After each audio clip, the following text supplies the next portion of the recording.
बढ़ना है, प्रेम का काम घटना नहीं है। आखिर घटने का कोई कारण भी तो होना चाहिए ना। क्यों प्रेम घटे?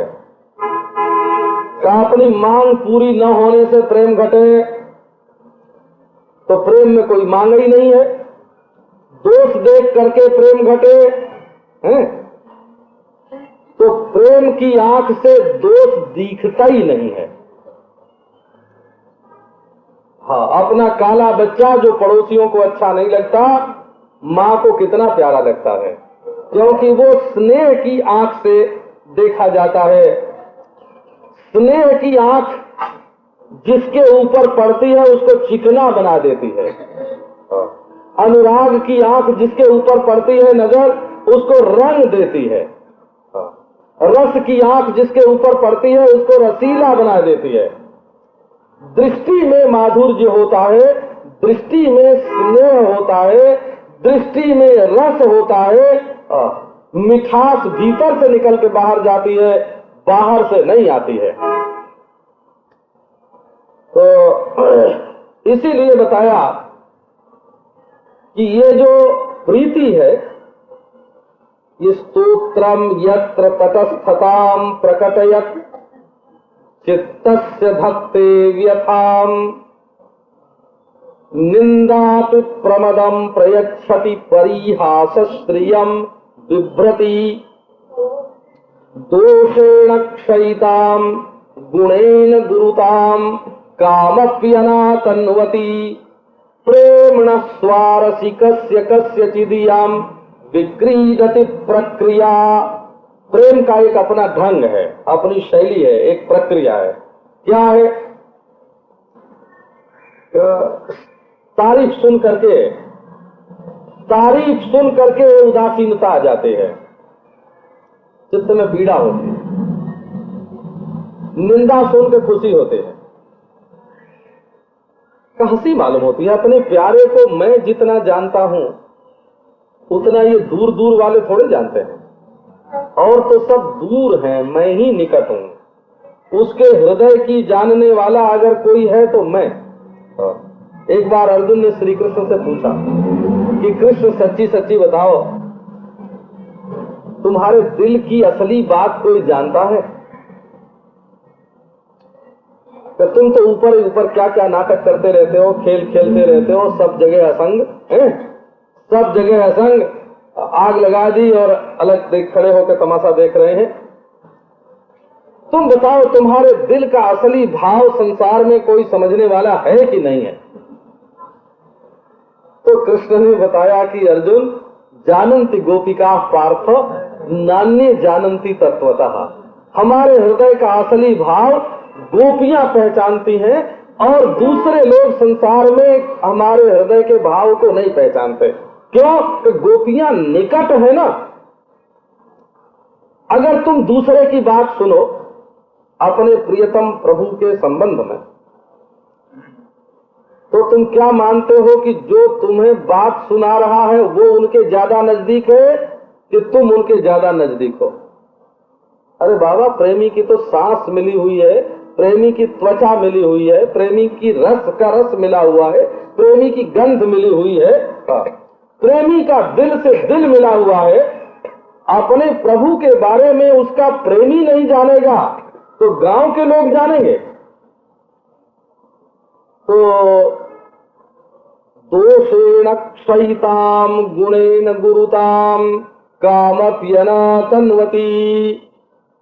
दोष देख करके प्रेम घटता नहीं और गुण देख करके प्रेम बढ़ता नहीं, क्योंकि प्रेम गुण देख करके पैदा नहीं होता, इसलिए दोष देख करके घटता नहीं। तो प्रेम है क्या फिर? कि प्रेम तो स्वारसिक है। स्वारसिक है माने नैसर्गिक है। जैसे गुलाब में सुगंध है, जैसे चंद्रमा में चांदनी है, जैसे सूरज में रोशनी है, जैसे वायु में प्राण है, इसी प्रकार अपने हृदय का स्वभाव है प्रेम। वो तो निसर्ग है, वो निसर्ग है, वो स्वभाव है, वो दिल का एक रस है जो बाहर छलकता है, वो कहीं उधार लिया हुआ थोड़ी है कि घट जाएगा। प्रेमी के सामने जो आता है वो प्रेम में नहा जाता है। प्रेमी जिसको छू दे उसके हृदय में प्रेम का संचार हो जाए। प्रेमी जिसको देख ले उसका शरीर प्रेम में स्नान कर ले। तो प्रेमी कोई ऐसी वैसी चीज है। तो एक तो दोष देख करके ये नहीं घटता। अच्छा कहो भाई कि दूरी हो, वियोग हो जाए तो प्रेम घट जाएगा? तो वियोग से प्रेम घटता नहीं, वियोग से प्रेम बढ़ता है। जो प्रेम मिलने में देरी होने से घट जाए और प्रियतम के दूर होने से घट जाए, वो प्रेम प्रेम नहीं है। देरी जो है, मिलने में जो देरी है, देरी वो काल की उपाधि है, और जो दूरी है वो देश की उपाधि है। देश में दूरी होती है, वो दूसरे देश में, हम दूसरे देश में। इदानीम अंतरम प्राप्ता पर्वता सरिता ध्रुवा हारो नारोपित कंठे मया विश्लेष भीरुणा। वियोग न हो जाए इस डर से हमने कभी गले में हार नहीं पहना कि हम दोनों के बीच में कहीं हार न आ जाए। हार निकाल के फेंक देते थे, तोड़ के फेंक देते थे, परंतु अब हम दोनों के बीच में पहाड़ हैं, नदियां हैं, जंगल हैं। अब हम लोग कितने दूर दूर हो गए दूर दूर, लेकिन क्या ये दूरी प्रेम के सूत को तोड़ सकती है? क्या ये प्रेम का सूत कोई कच्चे धागे का बना हुआ नहीं है? ये सच्चिदानंद घन का बना हुआ ये प्रेम का सूत्र है, ये कभी टूटने वाला नहीं। तो देरी होने से भी नहीं टूटता, दूरी होने से भी नहीं टूटता। बल्कि श्री चैतन्य महाप्रभु से तो किसी ने कहा कि यदि तुमसे कोई कहे कि तुमको संजोग चाहिए कि वियोग, तो बोले हम तो कहेंगे कि हमको वियोग चाहिए। अरे भगवान प्रभु से तुम वियोग चाहते हो? बोले वियोग में एक मजा है। क्या मजा है? वियोग में ये मजा है कि त्रिभुवनमपि तन्मयम विरहे। जब हम साथ साथ रहते हैं तब तो वो अकेले ही हमारे साथ रहता है, और जब वो अलग रहता है तो सारे जगत में वही दिखाई पड़ता है। जित देखो तित श्याममयी है, जहां जहां नजर जाती है वहां वहां वही है। अच्छा ये कहो कि वो कोई ऐसा काम करेगा, उसकी ऐसी क्रिया होगी जिससे प्रेम टूट जाएगा, तो क्या उससे कोई काम लेने के लिए प्रेम किया था? कोई काम लेने के लिए प्रेम किया था? जब काम लेने के लिए प्रेम किया था तो वो काम नहीं पूरा होगा तो प्रेम टूट जाएगा। तो असल में प्रेम जो है ये टूटता नहीं है, इतने ही नहीं, अविच्छिन्नम है, इतने ही नहीं, प्रतिक्षण वर्धमानम, क्षण क्षण बढ़ता है। क्षण क्षण प्रेम की वृद्धि होती है। ये प्रेम की गंगा बढ़ती जाती है, ये प्रेम का समुद्र उमड़ता जाता है, ये प्रेम का चंद्रमा और खिलता जाता है। ये प्रेम जो है एक दिव्य सुगंध है, एक प्रेम एक दिव्य रस है, प्रेम एक दिव्य सौंदर्य है। वो दिव्य गंध दिव्य सौरभ अपना आत्मा है, बोला वो दिव्य रस अपना आत्मा है, वो दिव्य सौंदर्य अपना आत्मा है, वो दिव्य सौकुमार जी अपना आत्मा है। क्योंकि प्रेम आत्मा का स्वरूप है। वो दिव्य सौंदर्य, वो दिव्य माधुर्य, वो दिव्य सौकुमार जी, और वो दिव्य सौस्वर्य, तो ये आत्मा का स्वरूप है। प्रेम समूची सृष्टि को दिव्य बना करके रखता है, दिव्य बना करके रखता है। अब आगे देखो, क्षण क्षण प्रेम बढ़ रहा है। क्षण घटे और छिन बढ़े, छिन उतरे, सो तो प्रेम न होए।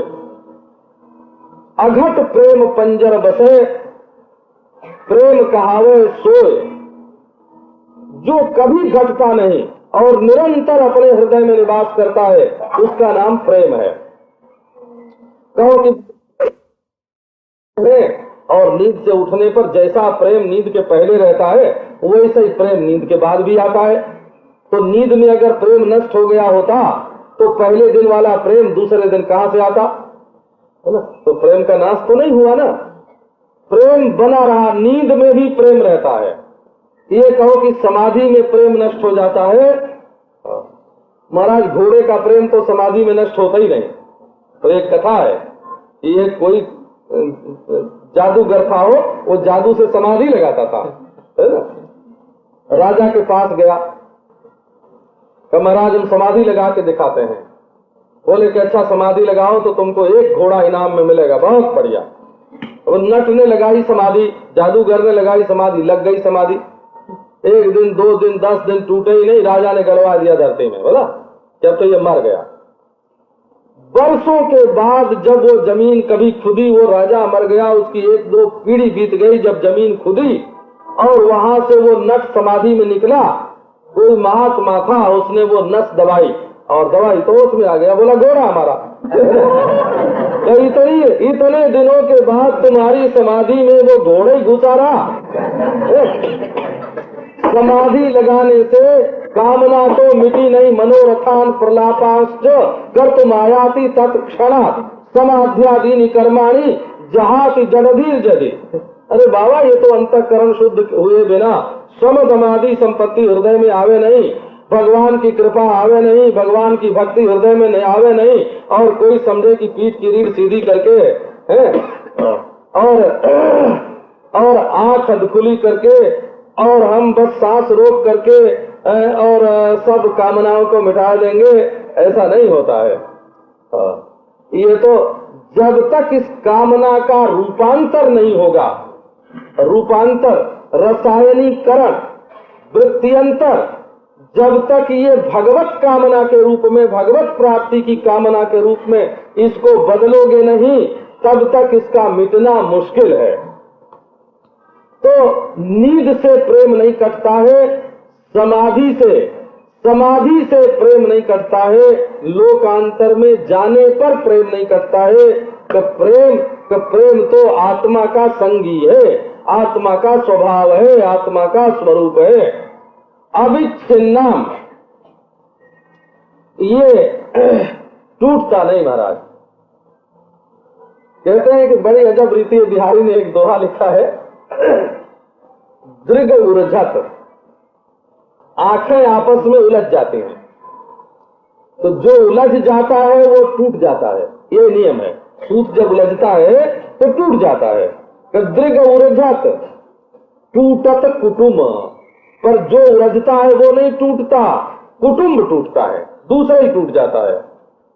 अच्छा, जो टूटता है उसमें गांठ पड़ती है, बोले नहीं, यहाँ जो टूटता है उसमें गांठ नहीं पड़ती। जुरत चतुर चित्त प्रीति प्रेमी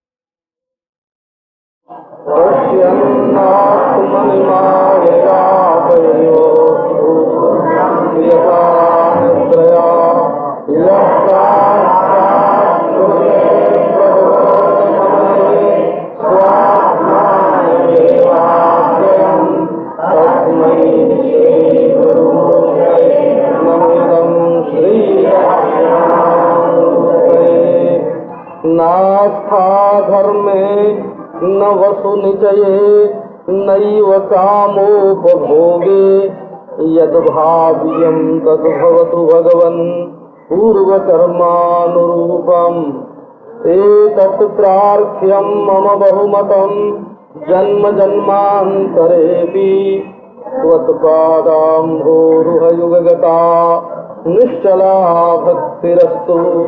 ओम शांति शांति। आप लोगों को तो बुलाया जाता है ना कि आप लोग आइए कथा सुनने के लिए, इसलिए आप लोगों का बहुत आदर करना पड़ता है। हाँ, आइए आइए बैठिए और ऐसा कीजिए वैसा कीजिए। जब सत्संग में लोग अपनी इच्छा से आते हैं और आके बैठे और आपस में काना फूसी दो जने करने लगे तो उनसे कह दिया जाता है कि चले जाओ उससे, तुमको आपस में बात करनी थी तो सत्संग में आके क्यों बैठे, है ना। वो पीछे घूम के देखने लगे तो कह देना चाहिए चले जाओ पीछे। सत्संग में आकर के ऐसा समझो कि घंटे भर के लिए दुकान से, नौकरी से, घर से, द्वार से, संसार के संबंध से अलग होके उसको काट के यहाँ भगवान के लिए बैठे हैं। हमारे हृदय में भगवान की चर्चा आवेगी, भगवान का स्मरण आवेगा। अगर यहाँ आके वही दुनियादारी, वही मनहूसी, जैसे कोई ब्रह्म हत्या करके आया हो, है ना, वही मनहूसी चेहरे पर खेल रहे है ना। अरे छोड़ो भाई, काट दो घर का संबंध, घंटे भर में तुम्हारा कुछ बिगड़ता नहीं है, हैं? हाँ, यही यहाँ तो जूते की चोरी भी नहीं होती, बड़ा अच्छा बंदोबस्त है ना, है ना। इसकी भी फिक्र नहीं करनी है, तो खूब आनंद से बैठो और भगवान में अपना मन लगाओ। गुण रहितम, कामना रहितम, प्रतिक्षण वर्धमानम, अविच्छिन्नम, सूक्ष्मतमम, अनुभव रूपा। भगवान का प्रेम अतिशय सूक्ष्मतम होता है। जो भगवान का प्रेमी होता है उसके हृदय में प्रेम का भाव इतना दृढ़ होता है कि देह बदलने पर भी उसमें कमी नहीं आती है। देह बदल जाए लेकिन भाव न बदले।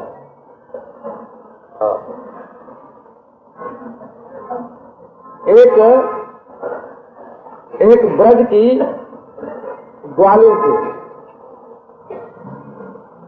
वो ब्रह्मा जी से प्रार्थना कर रही थी कि हे ब्रह्मा जी, हमको तुम मिट्टी बना दो, मिट्टी। किसी ने पूछा कि अरे बावरी, तू मिट्टी क्यों बनना चाहती है? उसने कहा कि यदि मैं मिट्टी बन जाऊंगी तो कभी न कभी कुम्हार के हाथ जरूर पड़ूंगी,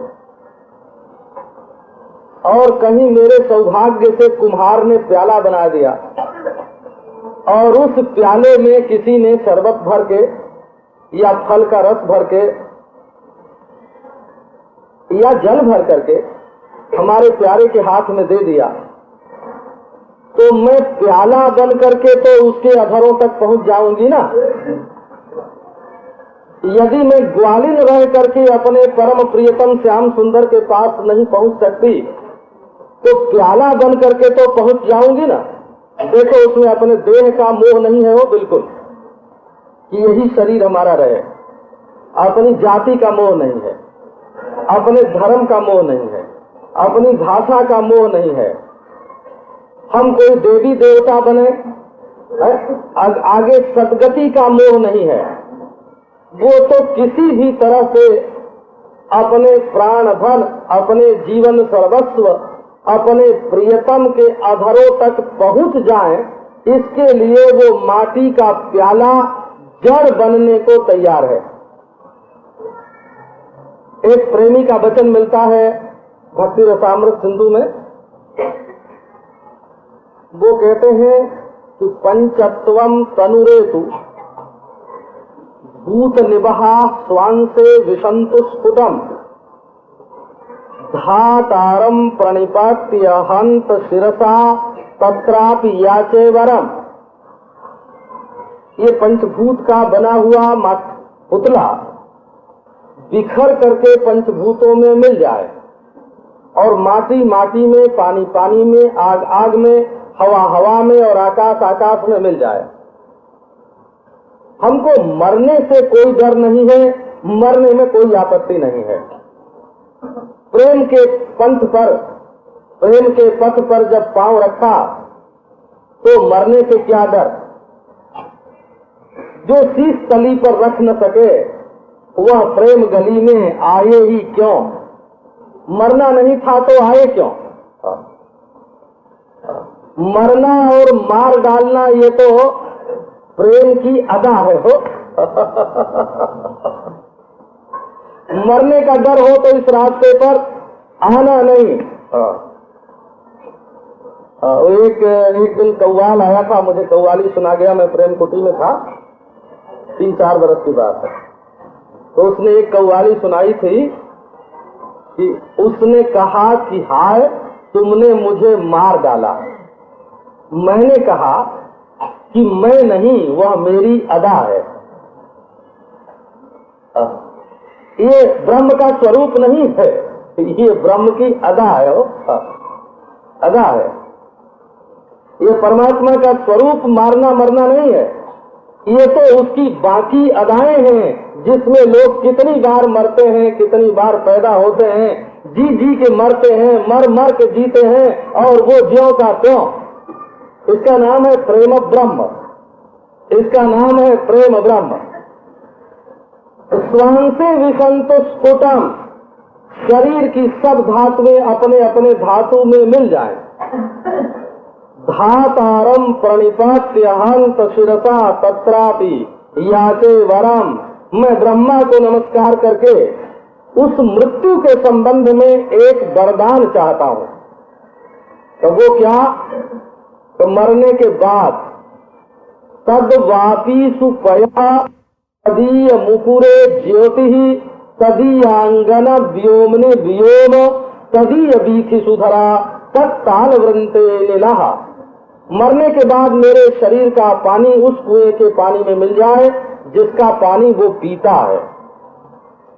हमारे शरीर की ज्योति उस आईने में, उस शीशे में जाकर मिल जाए जिसमें वो अपना मुंह देखता है,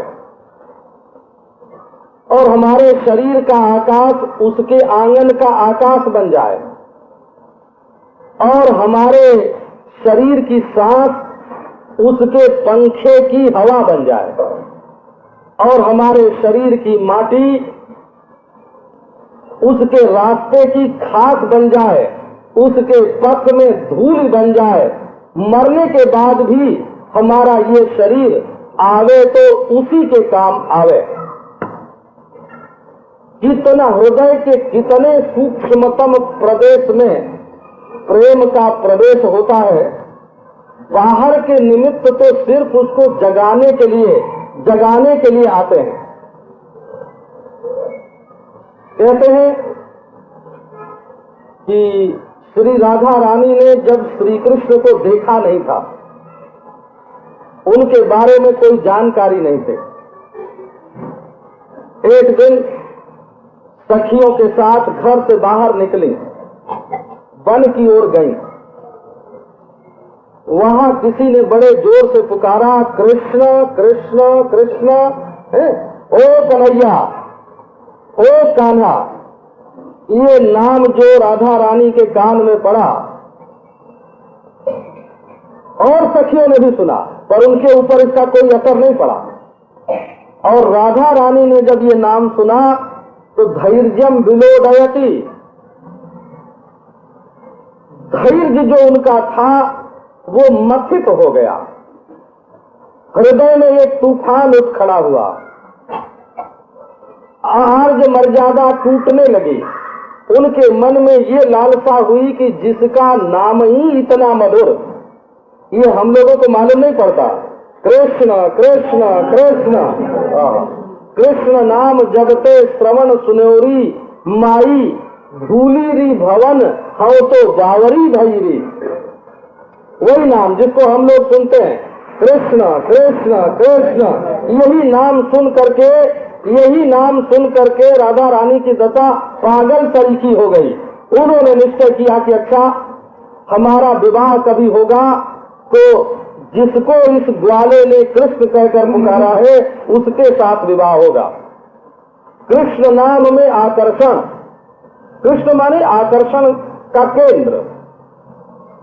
कर्षति इति कृष्ण, जो खींच ले उसका नाम कृष्ण। 2 दिन 4 दिन बाद फिर जब सखियों के साथ बाहर गई तो ऐसी मीठी मीठी आवाज आ रही, बांसुरी बज रही। अरे इतना मधुर संगीत, इतना मधुर संगीत। वो पंचम तान, बंसी का पंचम स्वर प्रविष्ट हो गया कान के रास्ते हृदय में हो, शर्म छूट गई। कहते हैं जिस समय बंसी ध्वनि कान में पड़ती है ना, उस समय तीन लोक में कोई भी सावधान नहीं रहता है।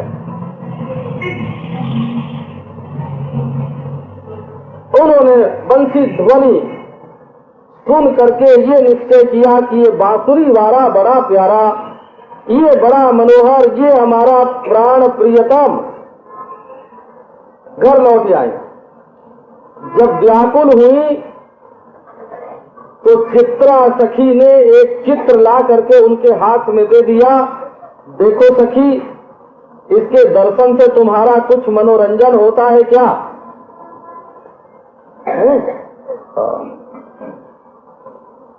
जो चित्र आंख के सामने आया, ये मालूम नहीं है कि जिसका नाम कृष्ण है उसका ये चित्र, जो बांसुरी वाला है उसका ये चित्र, ये बात मालूम नहीं है। चित्र देखते ही व्याकुल हो गई। शिशिरय दृशौ दृष्ट्वा दिव्यम किशोरमिति क्षिता। तो सहेली, तुम्हारे हृदय में बड़ी व्याकुलता मालूम पड़ती है, थोड़ी देर मनोरंजन के लिए ये चित्र देखो तो अपनी आंखें ठंडी करो। सखी की बात मान करके मैंने वो चित्र देख लिया। शिशिरय दृशौ दृष्ट्वा दिव्यम किशोरमिति क्षिता। सखी जन वचो विश्रम्भात त्वम विलास फलांकिता। शिव शिव कथम जानीमः त्वाम अवक्वधियो वयम। शिव शिव, हमें क्या मालूम, हम भोली भाली गांव की गवार ग्वालिन, निविद बडवा बहनी ज्वाला कलाप विकासिनम। तुम तो हृदय में आग लगाने वाले हो, आंखों को ठंडी करो और हृदय में आग लगाओ। मैं पहले जानती तो तोड़ के चित्र फेंक देती, देखती ही नहीं। आंखें ठंडी हो और दिल में आग लगे, ऐसी तस्वीर कौन देखे? व्याकुल हो करके पड़ गई। किसी से कोई बात नहीं। ललिता सखी ने आके पूछा, सखी बात क्या है? अपनी सहेली से बात छिपानी नहीं चाहिए। न मंगला परिजने संगोपनांगी कृति ही। अपनी दासी से, अपनी सहेली से अपने हृदय की बात छिपाओगी तो दवा कैसे होगी, चिकित्सा कैसे होगी?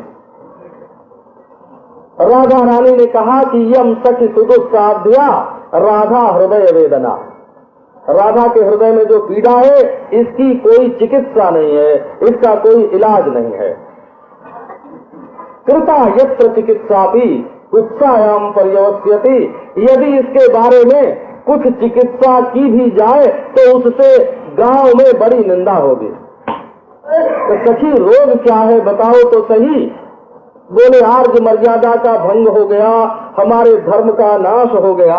वृषभानु बाबा की बेटी कीर्ति नंदिनी राधा जीते ही जी 3 पुरुषों के प्रति आकृष्ट है। ये बात अगर गांव में कोई सुनेगा तो वो क्या कहेगा, मैं तो अब मरूंगी।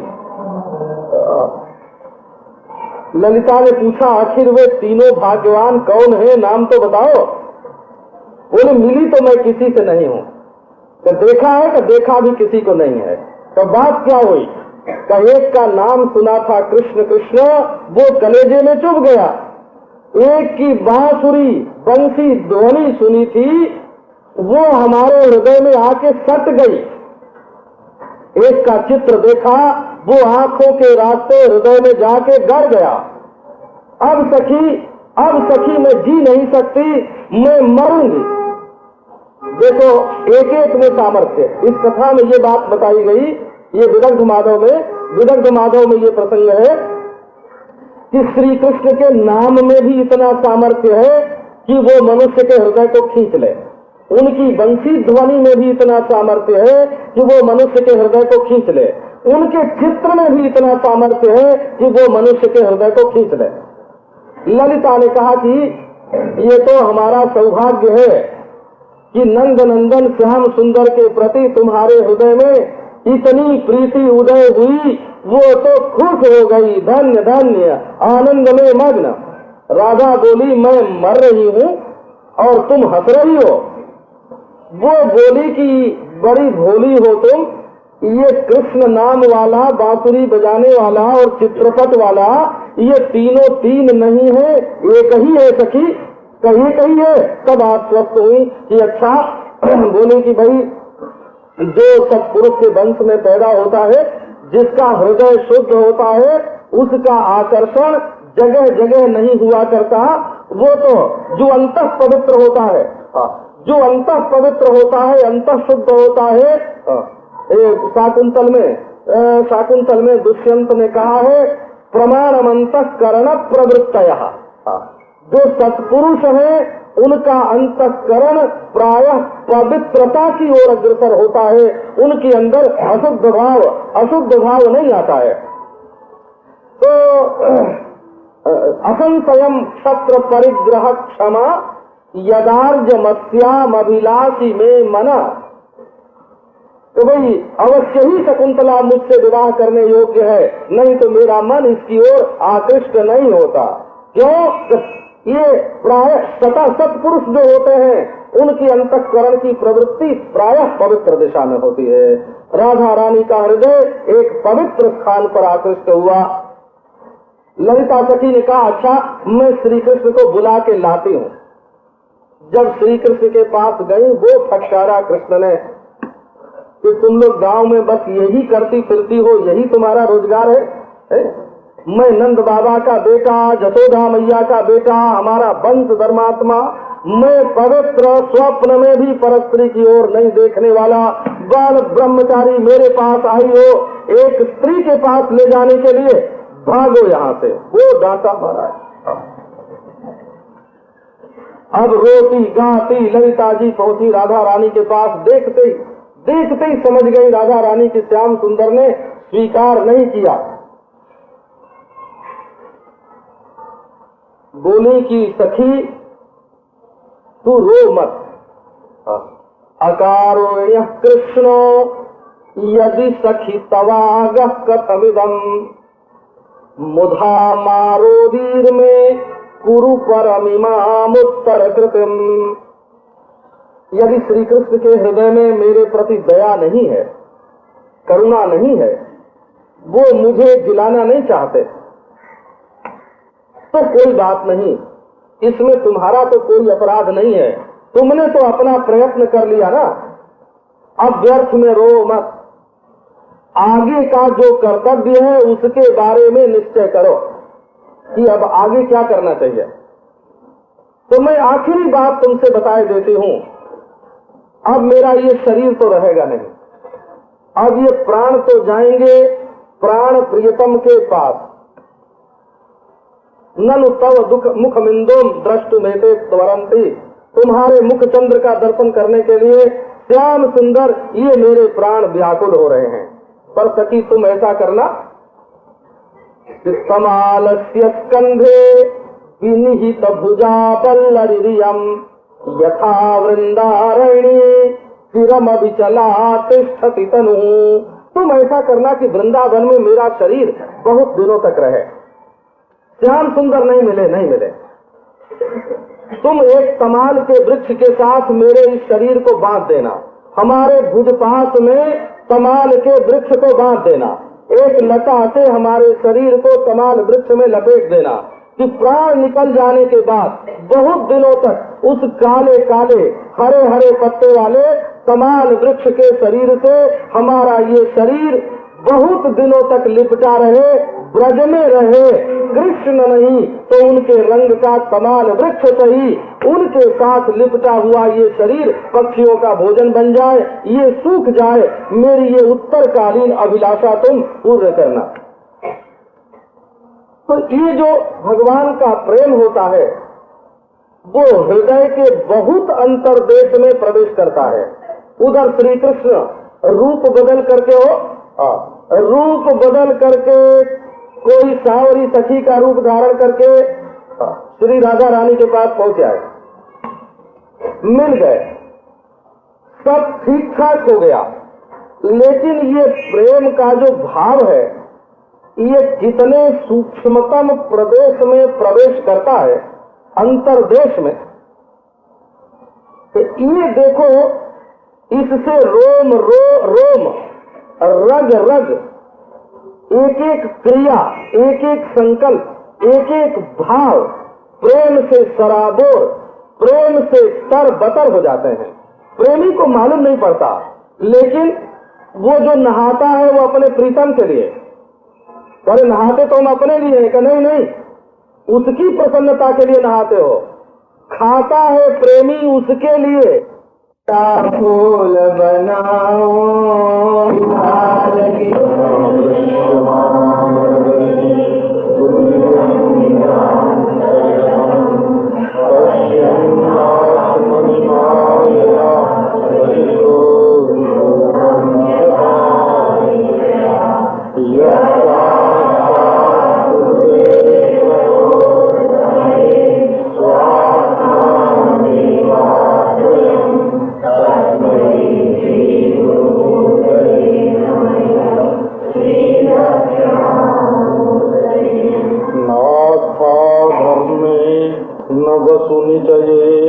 नैव कामोपभोगे यद् भाव्यं तद्भवतु पूर्वकर्मानुरूपम्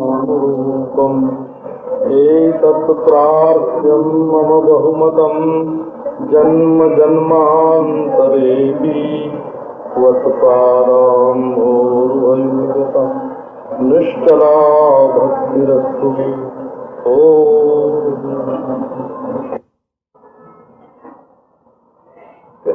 कृष्ण ने कहा कि मैं उसका कुशल मंगल पूछ रहा हूँ। बोली कि कह तो दिया कि जिंदा है, जीवती। अरे हरी सखी, मैं उसका कुशल मंगल पूछ रहा हूँ। तो बोली कि जब तक उसकी सांस चल रही है तब तक मैं कैसे कह दूं कि मर गई। यही उसका कुशल मंगल है। जब तक सांस चलती है तब तक ये कैसे कह दूं कि वो मर गई। तो ये प्रेम वो रसायन है जो मर्म स्थल में प्रवेश करता है, और ये एक जन्म नहीं, जन्म जन्म साथ रहता है। प्रेम का स्वरूप क्या है? कि प्रेम का स्वरूप है अनुभव, अनुभव रूपम अविच्छिन्नम सूक्ष्मतमम अनुभव रूपम। अनुभव रूप है। अब देखो, अनुभव रूप को जरा मोटे तौर पर लो। भाव माने संसार बदलता रहता है। भाव माने संसार, भवति। भाव माने संसार, जन्म। बारंबार जो होए उसका नाम भव, भवतीति भव।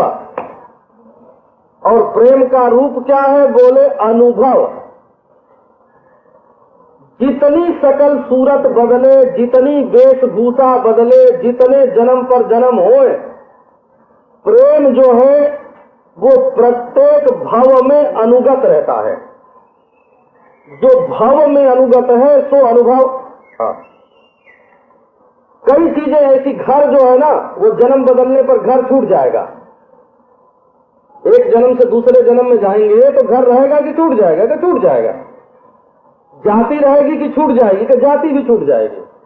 बोली छूट जाएगी, मजाक छूट जाएगा, सकल सूरत छूट जाएगी, माँ बाप भाई बंधु सब छूट जाएंगे। लेकिन वो प्रेम है जो भव भव में अनुगत होता है, जो जन्म जन्म में जाता है। प्रेम ही मनुष्य का साथ देता है और संसार की कोई भी वस्तु साथ नहीं देती। ये प्रेम का स्वभाव है। प्रेम का स्वभाव है दूर को निकट कर देना, देर को सवेर कर देना हो, है ना। दूसरे को पराये को अपना बना लेना।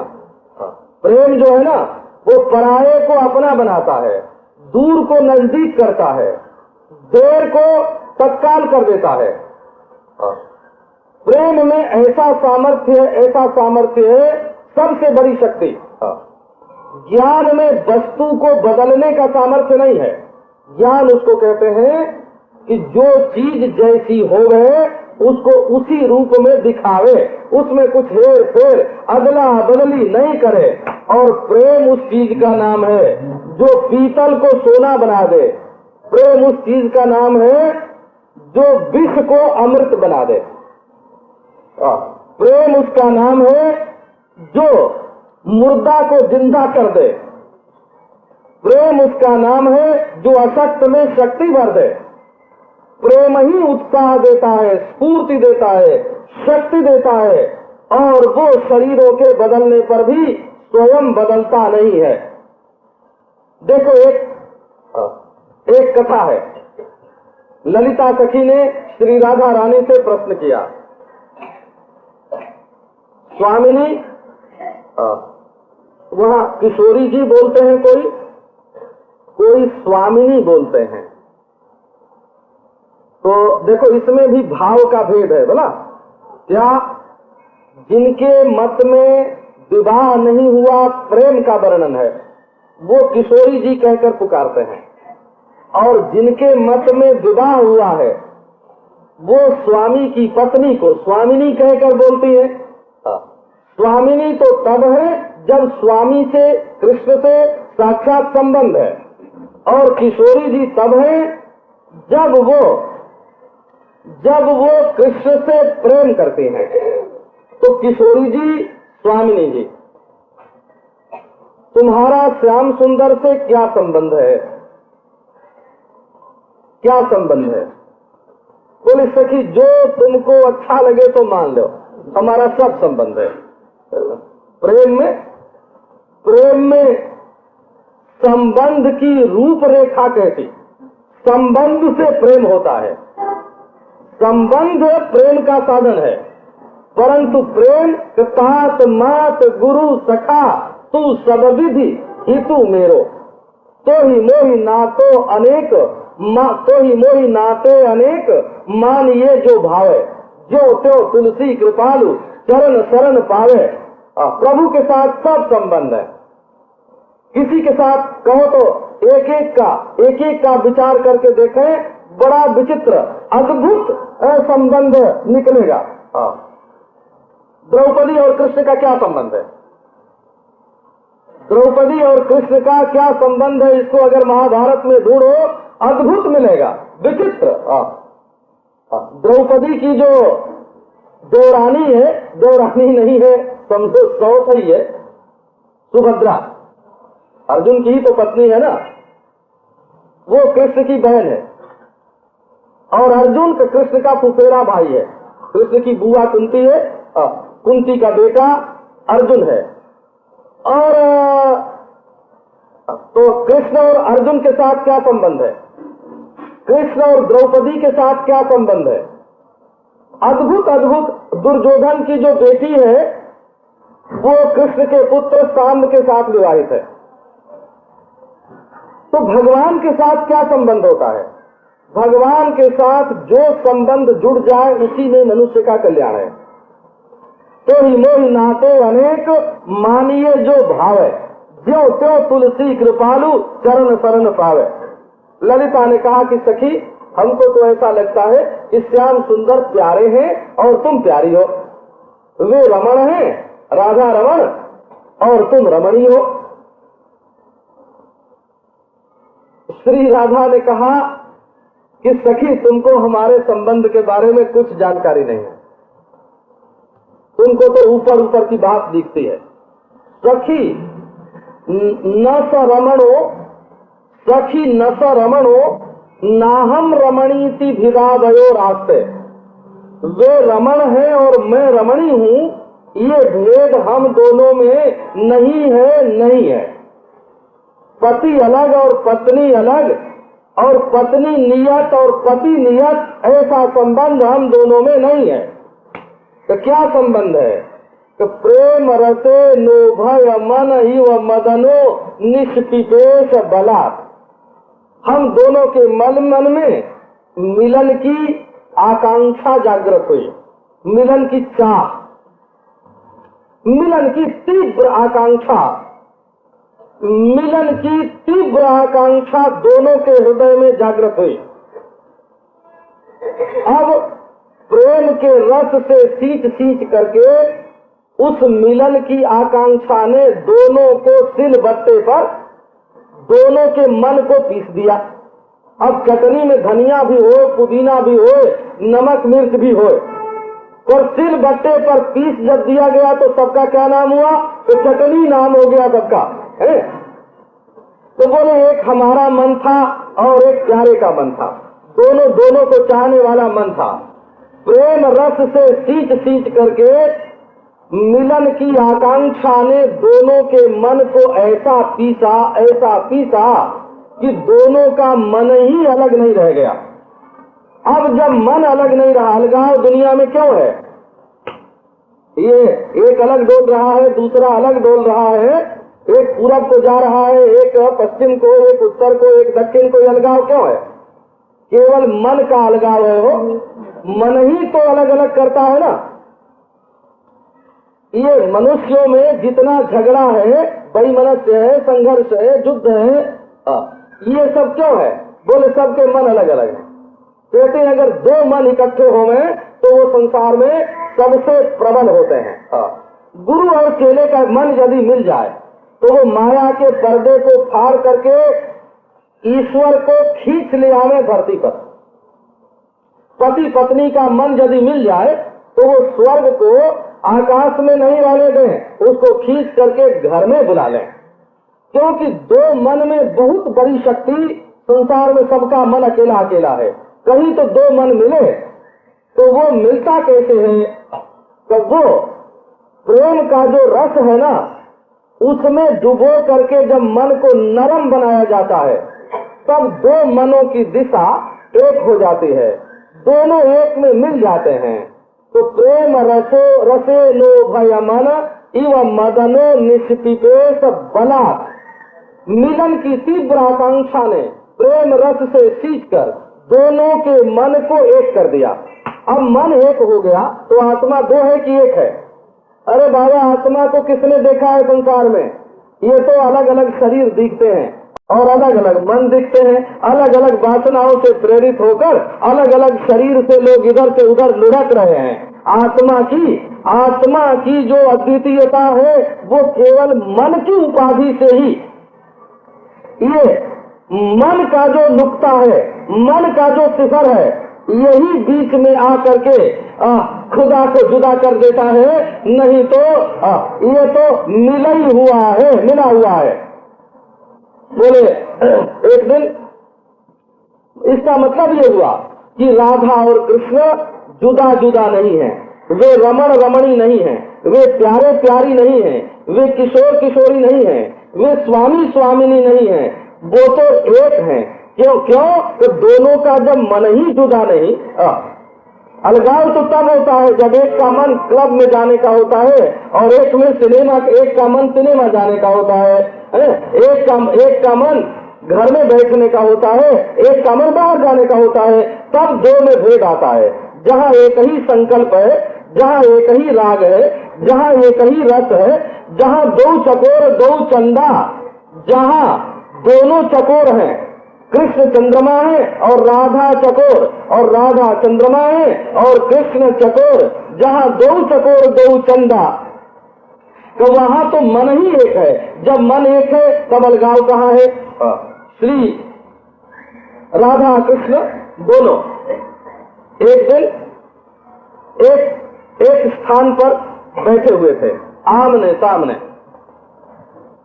वैसे ये कहते हैं कि प्रीतम के सामने बैठ करके प्रिया जी के मन में दूसरी वस्तु की स्फुरना नहीं होती और प्रियतम को अपनी प्रेयसी राधा रानी के सामने बैठ करके दूसरी वस्तु की स्फुरना नहीं होती।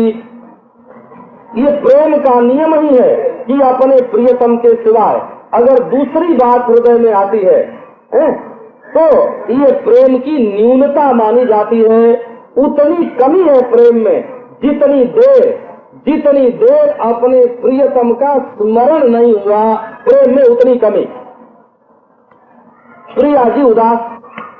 श्याम सुंदर ने पूछा कि प्रिय, मैं तुम्हारे पास बैठा हूँ और तुम्हारे मुखारविंद पर ये उदासी क्यों है?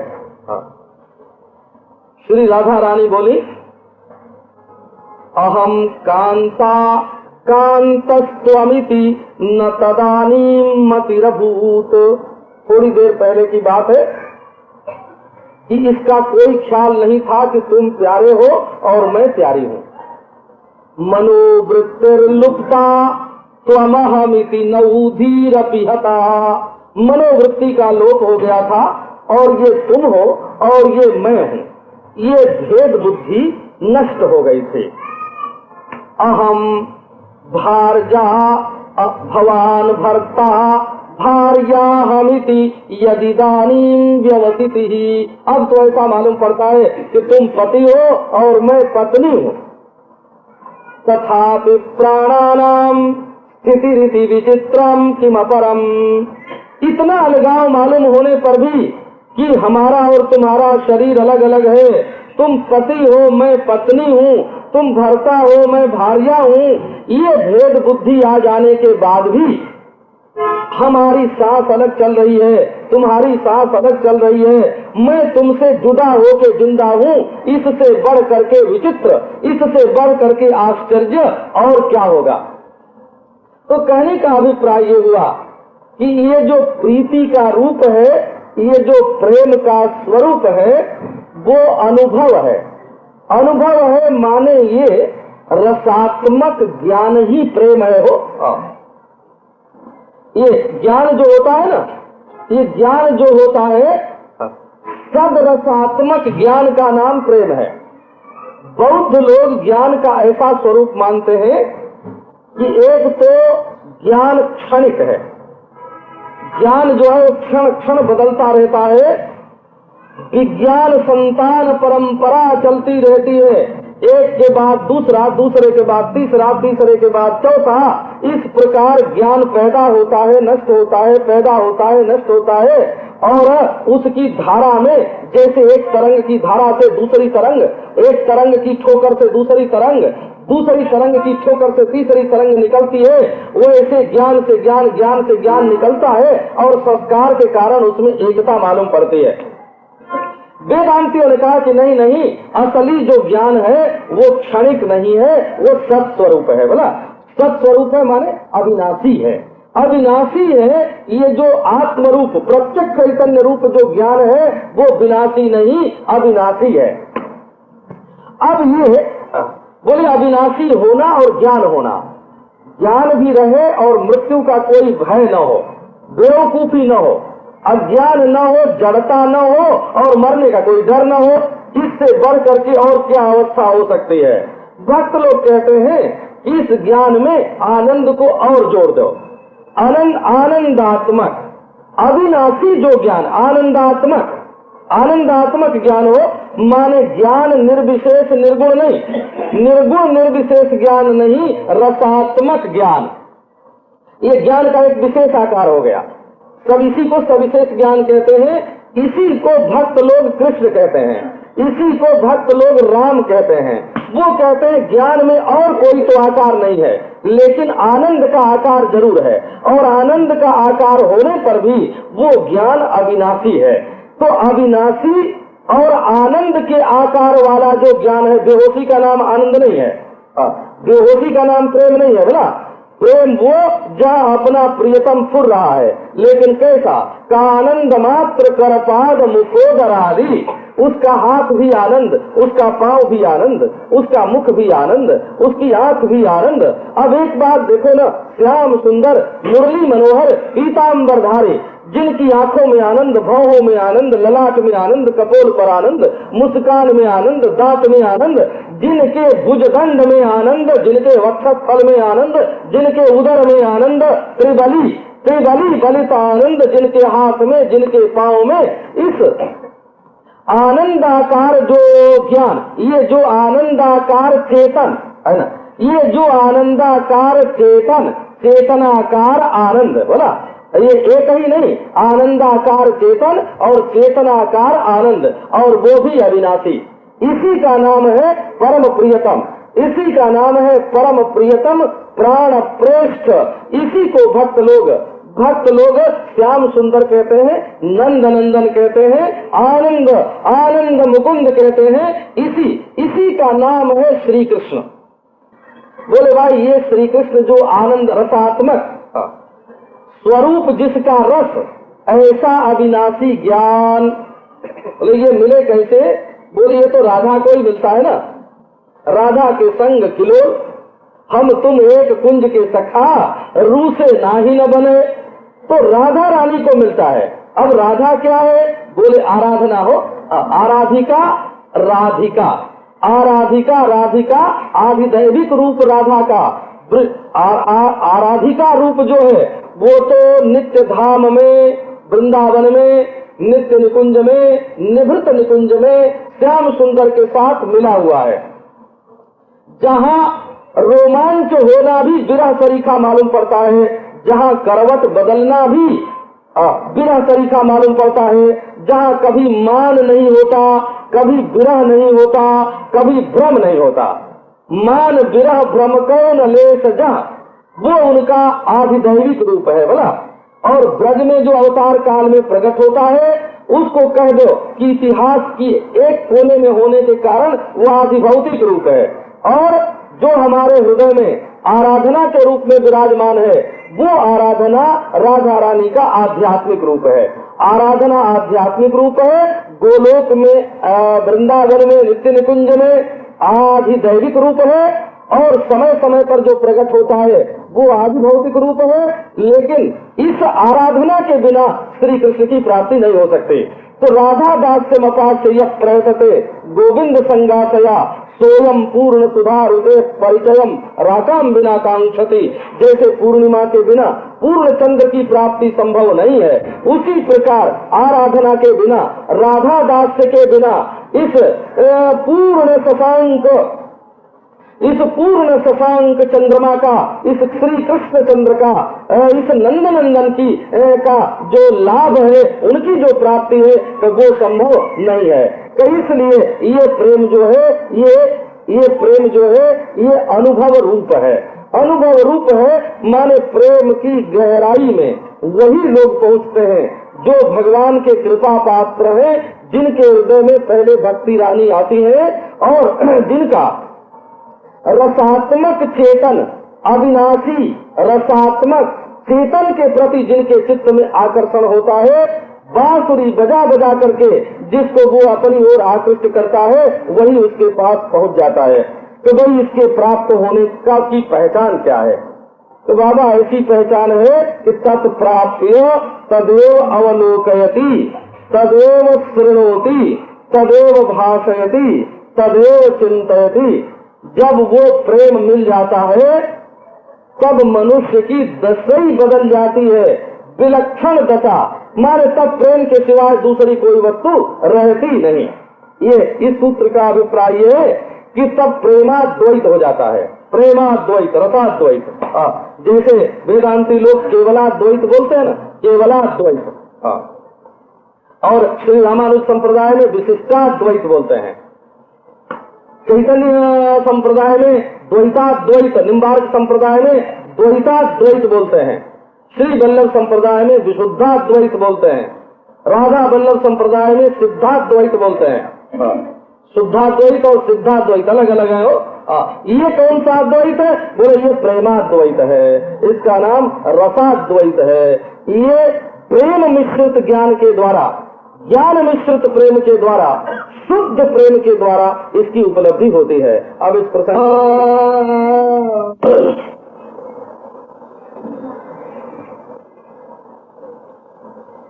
काशी के कथावाचक जब कथा शुरू करते हैं तो पहले बोलते हैं सर्वे श्रोतारः सावधाना भवन्तु, सब श्रोता सावधान हो जाए। जो सिर पर पुरानी बातें बैठी हैं ना उनको झटक दो एक बार। हाँ, जैसे घर को घर में फेंक दिया, अब यहाँ नहीं, अपने सिर पर यहाँ नहीं। नरलोके नरकामनित। एक बार हम लोग बाबू संपूर्णानंद जी के पास गए, जो मुख्यमंत्री थे ना उत्तर प्रदेश के, वो आंदोलन के दिनों की बात है, और 37 तो उनके बाल बड़े बड़े हैं, और जब लटक के लिखते हैं ना तो वो आ जाते हैं, उनकी आंख पर आ जाते हैं, तो लिखते ही लिखते यूं कर देते हैं, मतलब मेरी तरफ देखा आपने, यूं कर देते हैं और वो झट कान के ऊपर चले जाते हैं और फिर लिखने लगते हैं, फिर आ जाते हैं तो फिर झटक देते हैं। तो हमारे साथ जो गए थे ठाकुर साहब प्रसिद्ध नारायण सिंह, वो बोले कि देखो इसमें से एक बात सीखने की है, जैसे आंख पर बाल आता है तो झटक देते हैं कि पीछे जा, ऐसे ही जब मन में संसार आवे तो उसको झटक दिया करो, तो है ना, जब जा पीछे तो घंटे भर के लिए उसको अपने घर में भेज दो भला, और यहाँ सत्संग में बैठे हैं, बहुत बढ़िया काम है। पाप किया हो तो उसकी उदासी भी अलग रख दो हो, क्योंकि उदासी पाप में ज्यादा आती है, पुण्य में खुशी आते हैं। और ईश्वर की प्राप्ति के लिए व्याकुलता हो तब तो कहना क्या, बहने दो आंसू, लेकिन ध्यान अपना ईश्वर की ओर जाना चाहिए।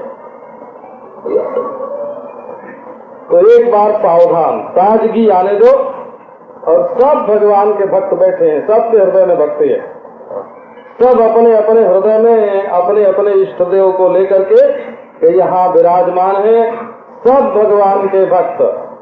हनुमान जी आते हैं कथा सुनने के लिए, बोला जहाँ जहाँ भगवान की चर्चा होती है वहाँ हनुमान जी आते हैं। अब हमको तो ज्यादा अनुभव नहीं है, ये जो लोग परलोक विद्या जानते हैं ना, परलोक विद्या, तो उन लोगों ने आके हमको बताया कि वो जब आवेश में आते हैं, तब आवेश में हमको बताया कि हम भी कथा सुनने आते हैं, और हमने ये बात सुनी है। आवेश की दशा में उन्होंने सुनाया कि हम भी कथा सुनने को आते हैं, हमने ये बात सुनी है। अब वो तो सब भगवान जानते हैं, लेकिन आप लोगों को अपने हृदय को बिल्कुल उन्मुक्त करके, खुला करके दिल को भगवान की लीला में ले चलो। आ रहा है प्रेम, आ रहा है, भगवान के प्रेम की धारा उतर रही है, वो हमारे सिर में, हमारी आंख में, हमारे हृदय में प्रवेश कर रही है।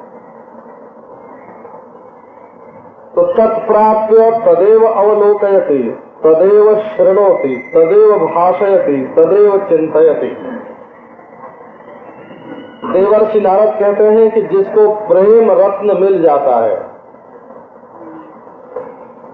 प्रेम का हीरा, प्रेम का रत्न जिसको मिल जाता है, तत्प्राप्य, मिल गया हो, प्रेम का हीरा मिल गया, प्रेम का रत्न मिल गया, अब उसको क्या दिखता है? बोले प्रेम ही दिखता है। तत्प्राप्य तदेव अवलोकयति, प्रेम प्राप्त करके मनुष्य प्रेम ही देखता है। आज ही मैं तैत्तिरीय उपनिषद का भाष्य देख रहा था, उसमें ये प्रसंग आया है कि यजुर्वेद जो है वो मनोमय कोश का एक अवयव है। तो यजुर्वेद शब्द राशि है कि मन का अवयव है, वो कैसे मनोमय कोश का अवयव होता है, तो जरा इस पर देख रहा था आचार्यों ने कैसे कैसे विचार प्रकट किए हैं। शब्द हो गए तो मनोमय कोश का अवयव नहीं होना चाहिए, और मनोमय कोश का अवयव है तो बिल्कुल कल्पनात्मक होना चाहिए। ये प्रश्न उठा के विचार किया होगा। एक बात उसमें बहुत बढ़िया लिखे, वो लिखा था कि जो आंख वाला है उस आदमी को आंख से क्या दिखता है? बोले केवल रूप। संसार में न कोई आंख से आवाज को देखता है, न आंख से स्वाद को देखता है, न गंध को देखता है, न कोमल कठोर स्पर्श को देखता है, आंख से केवल रूप देखता है। हम सब लोगों की आंख है, और जिनकी अब नहीं है उनके पहले भी रही होगी, है ना। आंख से रूप के सिवाय और कुछ नहीं दिखता है। बोले कि जिसके हृदय में, अब देखो इस बात को दूसरी तरफ ले चलो, रूप तन्मात्रा से आंख बनती है और रूप के सिवा और कुछ नहीं देखते। तो जिसका हृदय प्रेम की तन्मात्रा से बनता है, उसके हृदय को प्रेम के सिवाय दूसरी वस्तु का अनुभव नहीं होता। जिसका हृदय प्रेम की तन्मात्रा से बना हुआ है, जिसके हृदय में प्रेम की गंध है, जिसके हृदय में प्रेम का रस है, जिसके हृदय में प्रेम का सौंदर्य है, जिसके हृदय में प्रेम का सौकुमार्य कोमलता है, जिसके हृदय में प्रेम सुदकता रहता है, जिसके हृदय में प्रेम नृत्य करता रहता है, वो जिसके हृदय में प्रेम का संगीत छिड़ा हुआ है, वो प्रेमी मनुष्य का हृदय प्रेम के सिवाय दूसरी कोई वस्तु सृष्टि में देखना चाहे तो देख ही नहीं सकता, क्योंकि यहाँ तो श्याम पुतरिया बदल गई हैं। आंखें बदल गई ना, आंखें बदल गई। तो जिसके हृदय में प्रेम समा गया, उसको प्रेम के सिवा और कुछ नहीं दिखता। वो जहाँ देखता है उसको प्रेम ही प्रेम दिखता है। श्रीमद् भागवत में इसके ऐसे बढ़िया बढ़िया प्रसंग हैं। आप तो नारद भक्ति सूत्र सुन रहे हैं। तत्प्राप्त सदैव अवलोकयति। प्रेम को प्राप्त करके प्रेम को ही देखता है, इसका अर्थ यह है। हमने भागवत में देखा है कि जब गोपियां किसी गाय को देखती हैं तो उनको क्या लगता है? उनको ऐसा लगता है कि ये गाय श्याम सुंदर के प्रेम में मगन है। इसके शरीर में रोमांच हो रहा है, इसकी आंखों से आंसू गिर रहे हैं और ये सिर उठा के श्याम सुंदर की ओर देख रही है। ये कान और पूंछ उठाए हुए है, दौड़ना चाहती है श्याम सुंदर की ओर। जब गोपी गाय को देखती है तो ये नहीं देखती है कि ये गाय है, ये देखती है कि ये श्याम सुंदर की प्रेमिका है।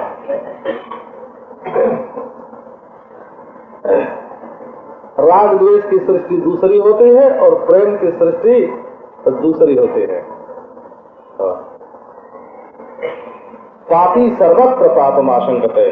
जिसके हृदय में पाप की वृत्ति होती है वो दूसरे को देखता है तो ये सोचता है कि जैसे मैं पाप की बात सोच रहा हूँ वो ऐसे ही सामने वाला भी पाप की बात सोच रहा है। कामी को सब कामी नजर आते हैं, क्रोधी को सब क्रोधी नजर आते हैं, लोभी को सब लोभी नजर आते हैं।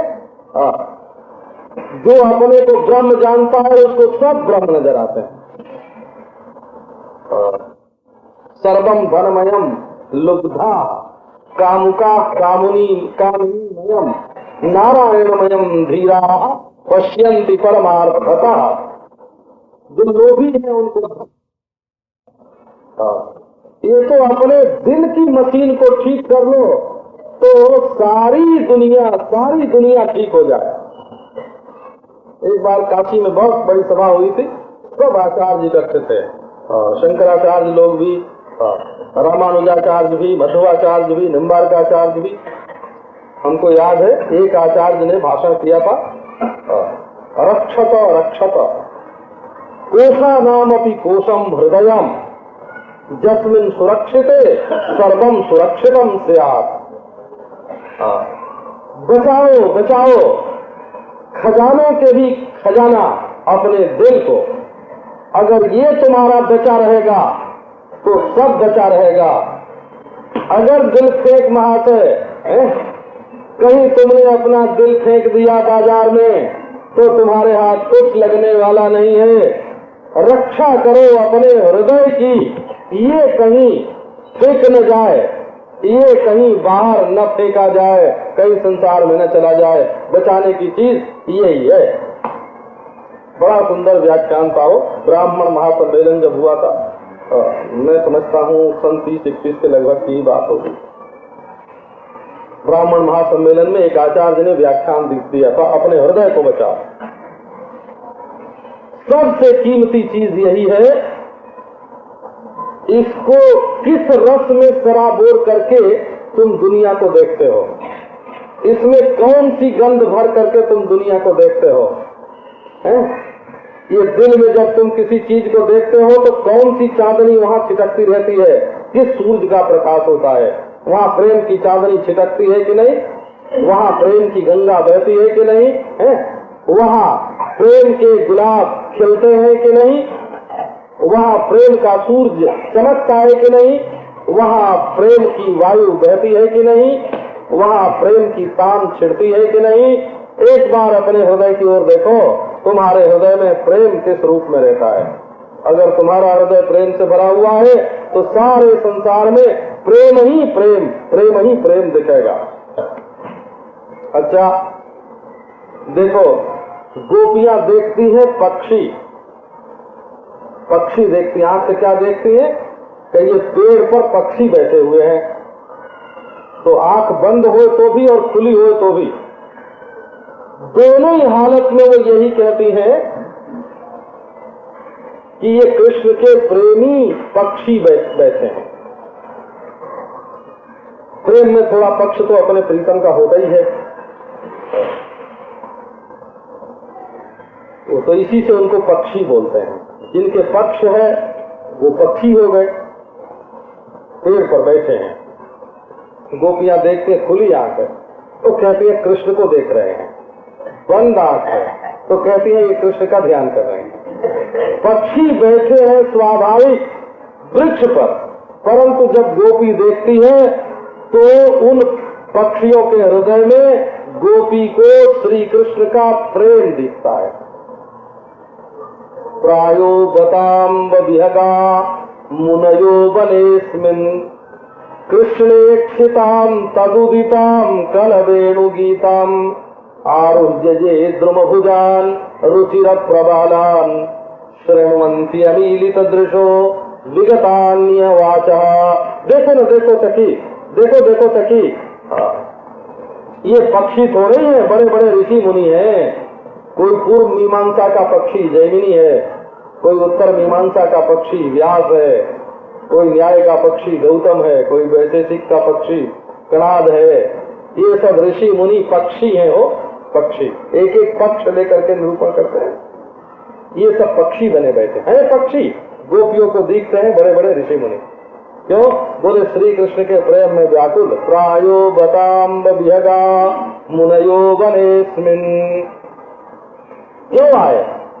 श्री कृष्ण की चितवन देखने के लिए कि कैसी प्रेम भरी दृष्टि से देखते हैं, कैसा मीठा बोलते हैं, कैसी बांसुरी बजाते हैं। आरुह्य जे द्रुम भुजान रुचिर प्रबालान शृण्वन्ति अमीलित दृशो विगतान्य वाचः। आंखें खुली हैं, वाणी मौन है और श्याम सुंदर के प्रेम में मगन है। ये पक्षी नहीं है, ये पक्षी नहीं है, श्री कृष्ण के प्रेमी है। एक हरिणी दौड़ती हुई दिखी हो,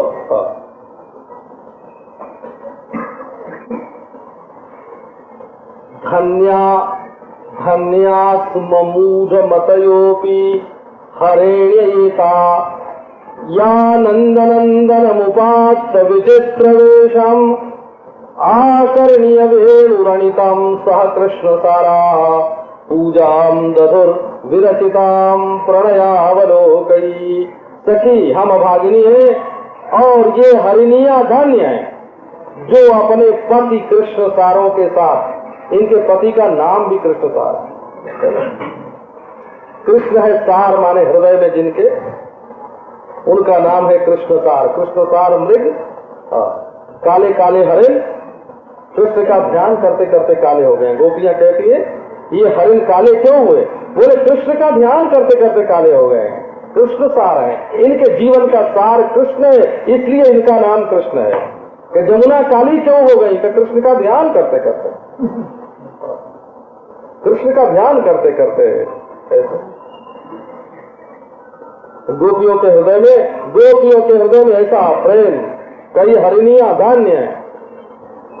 या नंदनंदन मुपात्त विचित्र वेशम, जब विचित्र वेश धारण करके नंद नंदन श्याम सुंदर पीतांबरधारी वन में से निकलते हैं, तो हमारे पति तो रोकते हैं ना कि मत जाओ देखने, कृष्ण का दर्शन मत करो। ये अनादि विवाद है हो। जब पत्नी जाती है सत्संग में तो पति कहता है हमारे काम की नहीं रहेगी, बोला हमारे भोग में त्रुटि पड़ेगी। और जब पति जाता है सत्संग में तब पत्नी कहती है कहीं ये बाबा जी न हो जाए, है ना। ये अनादिकाल से ये विवाद ही है।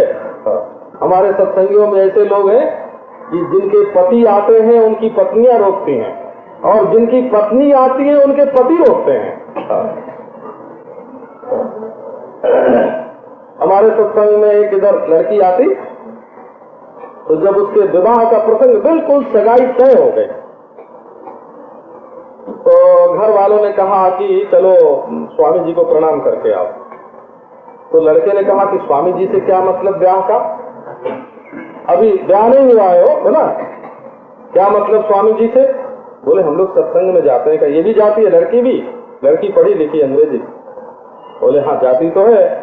बोले कि तब हम इसके साथ ब्याह नहीं करेंगे, क्योंकि ये न हमारे साथ मांस खाएगी न शराब पिएगी, इसके संस्कार बिगड़ गए हैं। साधुओं के संस्कार वाले से ब्याह करेंगे तो हमको क्या मजा मिले। मना कर दिया हो बिल्कुल। तो ये तो अनादि विवाद है। तो गोपियों ने क्या कहा कि देखो ये हरिणियां पशु है तो क्या भाग्यवती हैं, इनके पतिदेव मना तो नहीं करते हैं। इनके पतिदेव कृष्ण सार मृग इनके साथ साथ आते हैं। हरिणियां भी खड़ी हैं, हरिण भी खड़े हैं, दोनों अपनी बड़ी बड़ी आंखों से श्याम सुंदर की शोभा देखते हैं। ये अपनी आंखों से उनकी पूजा करते हैं, वे अपनी आंखों से इनकी पूजा स्वीकार करते हैं। ये हरिणियां भी भक्त हैं। नारायण। तो गोपियों को हरिणियां और हरिण ये कृष्ण के प्रेमी मालूम पड़ते हैं हो। तत्प्राप्य तदेवावलोकयति, जहाँ देखते हैं वहाँ प्रेमी देखते हैं। जमुना जी दिखती हैं प्रेमी। गृहणंति पाद जुगलम कमलोपहारा, श्री कृष्णा के जब तट पर खड़े होते हैं तो नदियां कमल उनके चरणों पर चढ़ा करके स्थगित हो जाती हैं, ठहर गई और कमल उनके चरणों पर चढ़ाई। ये नदियां प्रेमिका हैं। ये बादल, धुएं से बने हुए बादल, ये जब देखते हैं कि श्याम सुंदर वन में जा रहे हैं तो उनके ऊपर सुइयां बरसते हैं। तो गोपियों को बादल श्री कृष्ण के प्रेमी मालूम पड़ते हैं, नदी प्रेमी मालूम पड़ती है। उन्हें धरती बड़ी प्रेमी है। क्या कि जहाँ जहाँ श्याम सुंदर अपना पांव रखते हैं वहाँ वहाँ कोमल हो जाती है। रास लीला के प्रसंग में आप देखना, एक प्रसंग आया है कि ये जो धरती को रोमांच हो रहा है, रोमांच काहे का हो रहा है कि दुर्बादल दिख रहे हो, धरती पर हरी हरी धूप लगी है, नागर मोथा खड़े हैं। तो गोपियां कहती हैं न ये धूप है न नागर मोथा है, तो तब क्या है? बोले ये श्री कृष्ण के चरणों के स्पर्श से जो धरती को रोमांच हुआ है, ये धरती का रोमांच है दुर्बादल और ये नागर मोथा।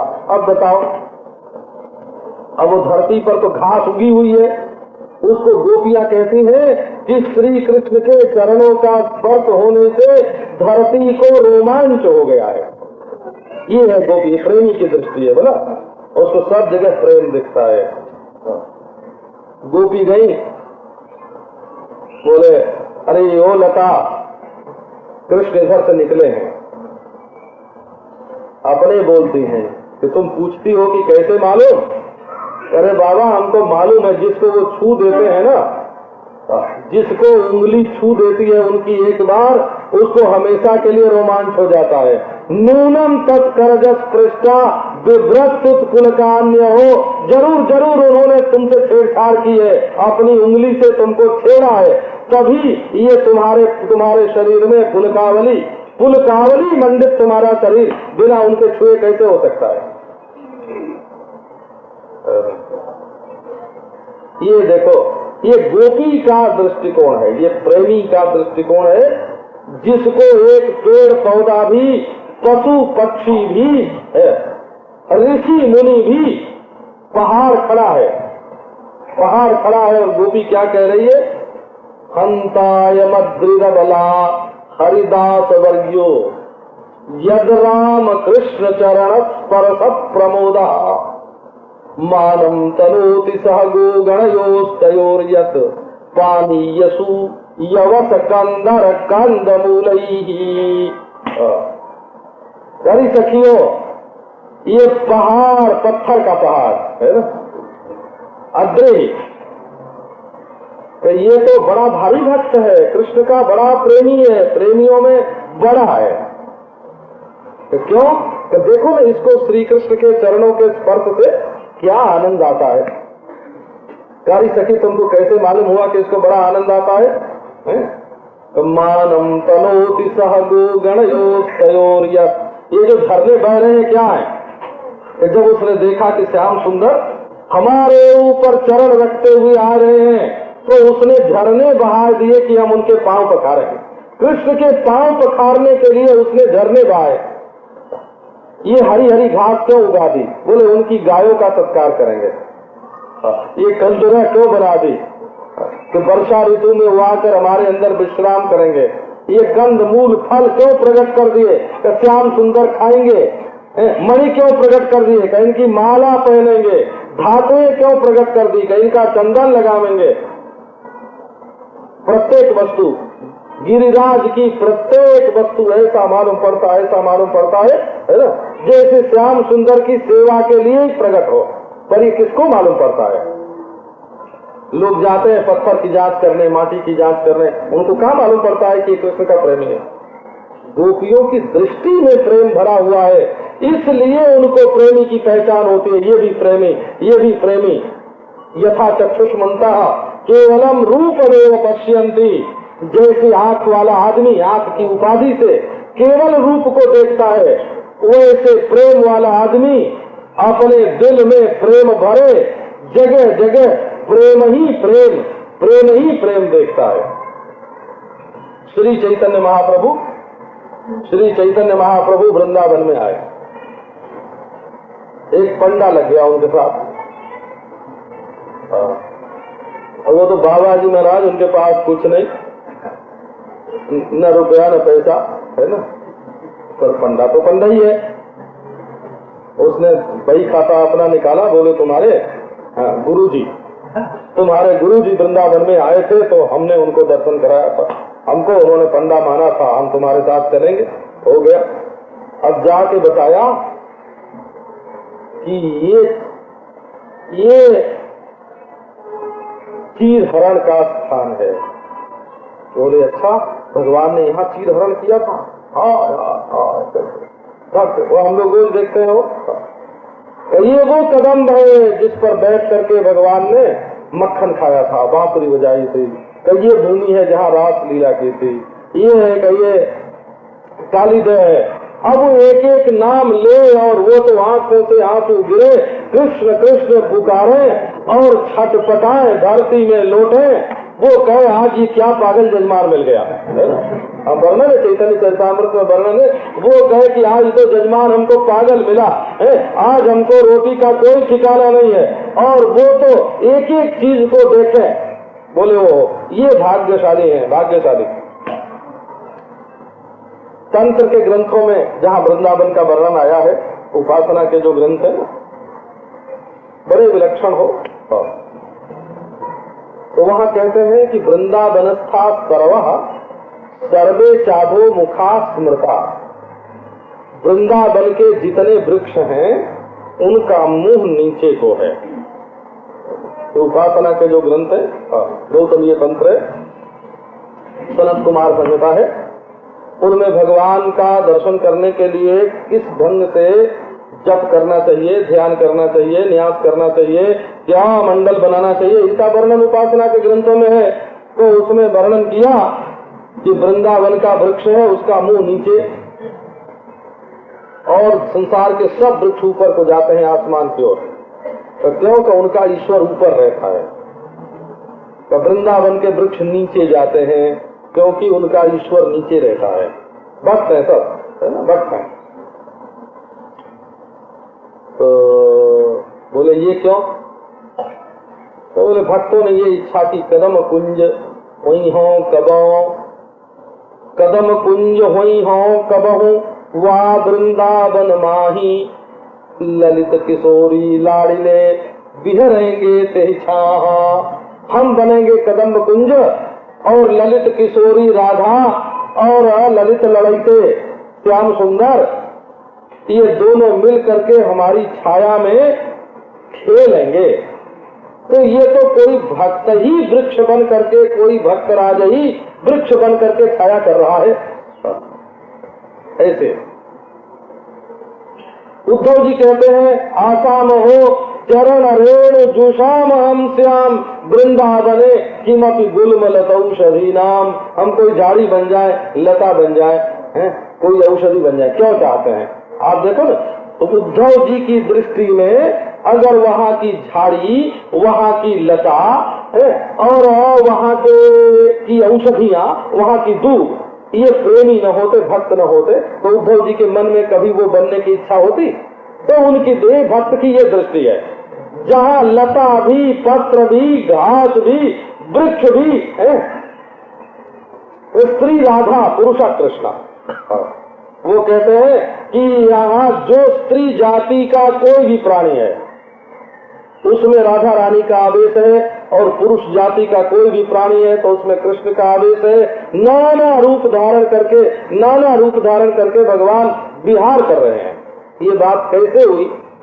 कि ये भाई, ये प्रेम की दृष्टि है, ये प्रेम की नजर है बोला। अपने हृदय में प्रेम बसा लो, फिर देखो सर्वत्र प्रेम ही प्रेम नजर आवेगा। दुनिया में प्रेम बसाने की जरूरत नहीं है। इसका दृष्टांत बहुत साधारण देते हैं संस्कृत भाषा में। उपानद रूढ़ पादस्य ननु चर्मावृत वधु।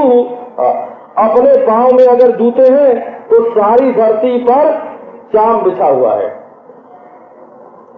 अब अपने पांव में जूते हैं तो कांटे का कुछ का कोई डर नहीं, जहां पांव रखोगे चाम पर ही तो पड़ेगा ना।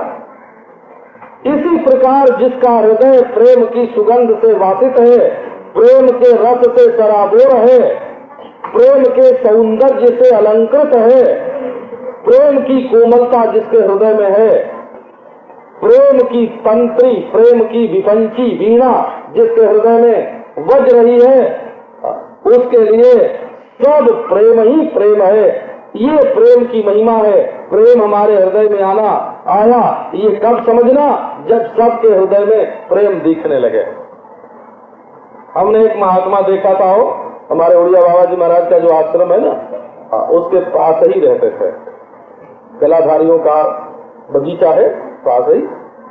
थोड़े दिन पहले, बस 15 बरस पहले, वहाँ के बड़े सीधे साधे, उनको देख करके लोग भिखारी समझते थे वो महंत वहाँ के, लेकिन रहते ऐसे थे कि लोग उनको भिखारी समझे। वो जब वन में प्रवेश करते थे, पेड़ के साथ लिपट गए, दोनों हाथ में पेड़ को बांध लिया, हृदय से लगाया, लग गए उससे। मुंह उसके साथ कटा रहे हैं, कान उसके साथ कटा रहे हैं, अपनी गोद में उसको भर रहे हैं, उससे बातें कर रहे हैं। कहा तुम कौन भक्त हो भाई? कहाँ से आए सौभाग्यशाली हैं? तुम श्याम सुंदर के प्रेम में मगन होकर के यहाँ वृक्ष बने खड़े हो, बड़े भाग्यशाली हो तुम रात को ब्रज में विचरण करते हो, तुमको रोज राधा कृष्ण के दर्शन होते हैं, कभी जुगल सरकार आके तुम्हारे नीचे बैठते हैं, कभी तुम रास लीला देखते हो। बात कर रहे हैं, पेड़ से बात कर रहे हैं, और उनको पेड़ों की आवाज सुनाई पड़ रही है। तदेव शृणोति। श्रीमद् भागवत में एक भक्त बोलते हैं कि हम सब असुरों को भगवान का भक्त जानते हैं। एक श्लोक है श्रीमद् भागवत में, मन्ये सुरान भागवतास्त्रधि से संरंभ मार्गाभिनिविष्ट चित्तान। अहम असुरान भागवतान मन्ये। मैं इन असुरों को भगवान का बड़ा भारी भक्त मानता हूँ। तो क्यों? कईयों ने क्रोध के रास्ते से अपने मन को भगवान में लगाया है। संरंभ मार्गा विनिविष्ट चित्तान, इन्होंने देखा कि ऐसे तो मन भगवान में लगता नहीं, बोले आओ भाई दो दो चोंच कर ले, है ना? दो दो चोंच कर ले माने चिड़िया जब लड़ती है ना आपस में, तो चोंच से तो लड़ती है ना। तो मुंह तो अधरामृत पान करने के लिए भी परस्पर मिलता है, और चिड़ियों का मुंह तो लड़ाई करने के लिए भी आपस में मिलता है। दो दो चोंच कहो भाई मिल ले। तो मन्य सुरार भागवतान, ये बड़े भारी भक्त जय विजय जो है ना वैकुंठ से आए हैं, कहो भाई भगवान का मन जरा कुश्ती लड़ने का हुआ। ये वर्णन है कि भगवान के मन में आया कि चक्र तो कोई आता है तो हम चक्र फेंक के दूर से ही मार देते हैं, किसी को गदा से पीट देते हैं, जरा पास से लड़ने का मौका नहीं मिलता है। तो जय विजय ने कहा कि अच्छी बात है, जब तुम्हारा मन दो दो हाथ करने का है तो तुम्हारी ये सेवा दूसरा कौन करेगा, हम ही करेंगे ये सेवा। सेवा करने के लिए आए हो। जो उस्ताद लोग होते हैं ना, वो महाराज जिनको कसरत करने की आदत पड़ जाती है और कुश्ती लड़ने की आदत पड़ जाती है, उनको न मिले तो उनको तकलीफ होती है। बाणासुर ने तो जाके शंकर जी से कहा कि हमारे हाथ तक खुजला रहे हैं, आओ दो दो हाथ कर लो, है ना? शंकर जी ने कहा कि बहुत अभिमान हो गया है बेटा, आवेंगे, कृष्ण आवेंगे। तो ये भी भक्ति, यहाँ तक कि जो लोग कहते हैं कि हम ईश्वर को नहीं मानते हैं, उनके हृदय में भी भगवान के प्रति भक्ति होती है। वो तो ईश्वर के बारे में बहुत सोचते हैं, इस तरह से नहीं है, इस तरह से नहीं है, इस तरह से नहीं है। ईश्वर के बारे में बहुत सोचते हैं वो, और ईश्वर अपनी गोद में बैठे हुए उन नास्तिकों के विचार की ओर जब देखता है ना, आपको कभी अनुभव हो कि नहीं हो, आपका बच्चा आपकी गोद में बैठा हो और आपका मित्र उसको खूब सिखा पढ़ा दे कि बेटा तुम्हारा बाप मैं हूं, ये नहीं है बोला, और वो आपकी गोद में से उठ के मित्र की गोद में बैठ जाए और आपको कह दे कि तुम हमारे बाप नहीं हो। उस समय आपको गुस्सा आता है कि हंसी आती है? नन्हे बच्चे के भोलेपन पर हंसी आती है वो। तो जब कोई नास्तिक कहता है ईश्वर है, जब कोई नास्तिक बोलता है कि ईश्वर नहीं है, तो यही ना कहता है कि हमारा बाप नहीं है ना, या हमारा मालिक नहीं है, या हमारा मित्र नहीं है। तो ईश्वर जानता है कि मैं इसका बाप हूँ, इसका मालिक हूँ, इसका गुरु, इसका मित्र हूँ। ये तो अपने भोलेपन में ना कर रहा है, तो ईश्वर को भी हंसी आ जाती है। वो भी ईश्वर को हंसाने की एक तरकीब है कि उसको ना कर दिया जाए। कहीं कहीं तो ना में, कहीं तो ना में बड़े प्रेम की अभिव्यक्ति होती है। तो जिसके हृदय में प्रेम भर जाता है, उसको सब जगह प्रेम ही दिखता है। और चाहे कोई कठोर बोले, चाहे कोमल बोले, चाहे गाली दे, चाहे निंदा करे, गाली देने वाले की बोली में प्रेम मालूम पड़ता है। जैसे एक महात्मा कहीं जा रहे थे, किसी ने कहा ओ कपटी, है ना, कोई माता थी, और तो उनको ऐसा लगा कि ये कोई कपटी है, और बड़ा खुश नाच उठा महात्मा, खुश। किसी ने पूछा कि महाराज इसने तो कपटी कहा और आप खुशी हो रहे हैं? तो महात्मा जी बोले कि मेरा सच्चा नाम आज ही लिया गया, है ना, आज तक किसी ने मेरा सच्चा नाम लिया ही नहीं था। खुशी हो गई है, खुशी हो गई। एक महात्मा नाव पर जा रहे थे, कहीं चांद घुटी, किसी को घुटी चांद बहुत पसंद आती है। गुंडों ने कहा कि भाई जूता लगाने लायक बहुत बढ़िया। तो ईश्वर आकाशवाणी हुई हो, एक तापस माला पुस्तक है, बंगला में है, तो उसमें मुसलमान फकीरों की जीवनी लिखी है। आकाशवाणी हुई कि फकीर कहो तो ना उलट दें और ये सब गुंडे मर जाए।